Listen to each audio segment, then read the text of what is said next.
دوستوں اس سے پہلے بھی ہم نے بورا شیعوں کی تاریخ اور عقائد پر ویڈیوز بنائی۔ اگر آپ یہ ویڈیوز دیکھنا چاہتے ہیں تو ہماری پلے لسٹ میں دیکھ سکتے ہیں۔ آج کی ویڈیو میں ہم بورا شیعوں کی 5 دلچسپ رسومات کا ذکر کریں گے۔ تو چلتے ہیں ویڈیو کی طرف۔ بچے کی پیدائش سے متعلق بوروں کی رسومات۔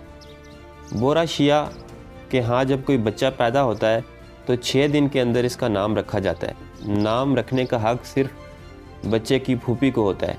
اس روز بچے کو سفید لباس پہنایا جاتا ہے جس پر زعفران چھڑکا جاتا ہے۔ بچے کے سرہانے یا اونچی جگہ پر ایک تشت میں قرآن پاک سے سورہ مریم کھول کر اس میں انار کی شاخ کی قلم رکھی جاتی ہے۔ تشت میں آٹے سے بنا ہوا ایک گھی کا چراغ بھی روشن ہوتا ہے جو ساری رات جلتا ہے۔ ولادت کے فوراً بعد سب سے پہلے بچے کے دائیں کان میں اذان اور بائیں میں اقامت کہی جاتی ہے۔ نام رکھنے کے بعد پھوپھی بچے کے کان میں اس کا نام بتاتی ہے۔ رنگ برنگی ردا اور سنہرے دائرے والی ٹوپی کی رسم۔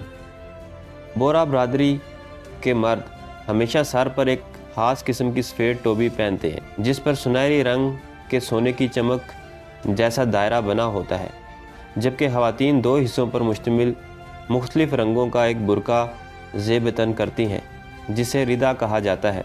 اس کی بناوٹ اور تراش خراش یہاں تک کہ اس کے رنگ اور سلائی کڑھائی بھی عام برقعوں سے قطعی مختلف ہوتی ہے۔ بورا خواتین چہرے پر حجاب نہیں پہنتی، البتہ سر ڈھکا ہوا رکھتی ہیں۔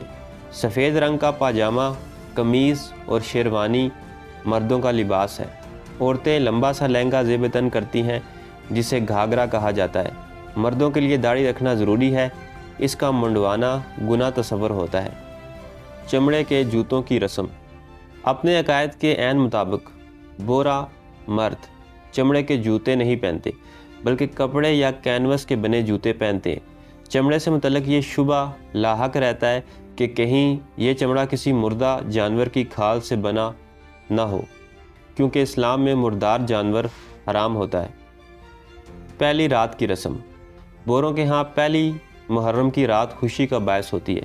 اسے پہلی رات کے نام سے ہی پکارا جاتا ہے۔ اس رات عزیز و اقارب کو دعوت پر گھروں میں مدعو کیا جاتا ہے جس میں نئے سال کی مبارکباد دی جاتی ہے اور نماز کی ادائیگی کے بعد رات کے کھانے کا خصوصی اہتمام کیا جاتا ہے۔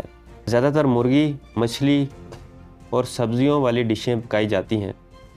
بوروں میں کھانے کی دلچسپ رسم۔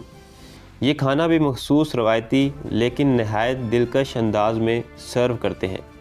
پہلے بڑا سا دسترخوان بچھایا جاتا ہے، اس پر ایک چوڑے پہیے کی شکل کا گھیرے نما اسٹینڈ رکھا جاتا ہے جسے کونڈلی کہا جاتا ہے۔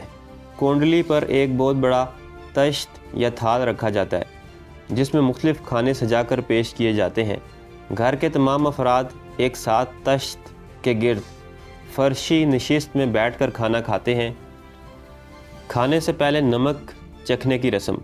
کھانا کھاتے وقت مردوں کے سر پر ٹوپی اور عورتوں کے سر پر دوپٹہ ہونا ضروری ہے۔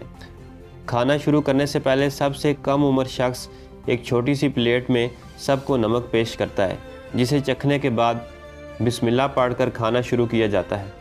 اگر دسترخوان پر مٹھائی موجود ہو تو پہلے میٹھی چیز کھائی جاتی ہے۔ کھانا ختم ہونے کے بعد ایک مرتبہ پھر نمک چکھایا جاتا ہے۔ ایک اندازے کے مطابق دنیا بھر میں بوروں کی مجموعی آبادی 15 یا 16 لاکھ کے آس پاس ہے۔ اس برادری کی اکثریت بمبئی میں مقیم ہے جبکہ ان کے آباء و اجداد بھارتی ریاست گجرات کے قدیم باشندے تھے۔ تو دوستو یہ تھی میری آج کی ویڈیو پسند ہے تو چینل کو سبسکرائب کریں۔ ملتے ہیں اگلی ویڈیو میں۔ اللہ